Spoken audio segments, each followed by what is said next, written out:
मनरे जहा किछि कल्पना हेउ बा समस्या सर्वदा पूर्ण हेउछि श्रद्धालुंक मनस्कामना। एपरि एक महिमार अधिकारिणी हेउछन्ति 100 वर्ष तले आविर्भूत होइथिबा भद्रक जिला चांदबाली ब्लॉक एनएसी नरसिंहपुर माँ शारदांक पीठ, जेउठारे परवर्ती समय मांकर स्वप्नादेश स्थापन है प्रभु ग्रहराज शनिदेवंकर मंदिर। विभिन्न प्रकार दुख कष्ट आदि अशांत ग्रहर कोपरू उद्धार करिथांती ग्रहराज शनिदेव। भल होइछन्ति अनेक पागल आउ पागलिनी, आरंभ करिछन्ति नुआ जीवन। किंबदंती निश्रुत धर्मप्राण व्यक्ति माँ झंकड़ सारला पीठरे धारणा पड़ी शारदांकु भद्रक जिला चांदबाली एनएसी रे थिबा नरसिंहपुर ग्राम को आनिथिले। माँ बापा मोर आनी सी जा धारणा पड़ी माँ पाखर शारदा पाखर झंकड़े आनी माँ आविर्भाव होगी आसते जदि आसी से गोटे स्त्री लोक होगी आसते जो से पादर चलिकी जबार रास्ता गाड़ी घोड़ा नाला बापा चलिकी आसवा पछे पछे आसिक घर को सी जमी गले घर भर को माँ चलीगले।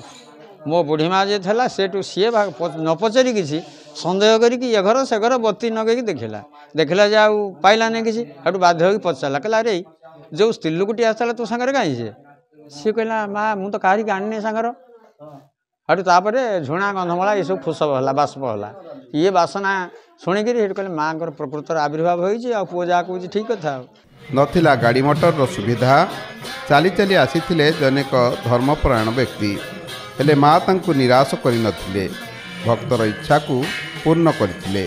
पछे पछे आसी प्रवेश करथिले तांको गृहरे। 100 वर्ष तले जेतेबेले बिजुली बत्ती व्यवहार होई नथिला पूजकंक माँ घर भितर को केही जणे स्त्री लोक प्रवेश करथिबा देखि डिबी आलुओ लगाई खोजिबा आरंभ करथिले एवं पुओ को ए विषय रे पचारिथिले।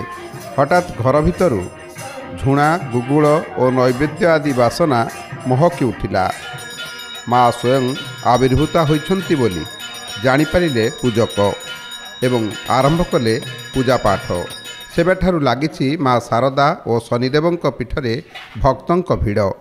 शाशु माने भी कहती एटा 100 वर्ष ये मंदिर, शशुर भी कहती मो शशुर 105 वर्षर मले से माने कहती ये सारा मंदिर भी होता। तापर मु आसला परे शनि ग्रह मंदिर चलती जोटा आम मनर कल्पना कि मो आरी असुविधा होती पूरण होती आमर विश्वास सबु बळे तांको निज स्वेच्छा से सब करती। प्रत्येक दिन संज सकाळे आळती समय रे लागे भक्तंक भिड़। आळती सहित भक्त समागम रे चले भजन कीर्तनर पर्व। काहीं केते दूररू मनस्कामना पूर्ण हुए बोली भरोसा रखी मांकर ई दिव्य पीठ को छुटी आसंती भक्त माने।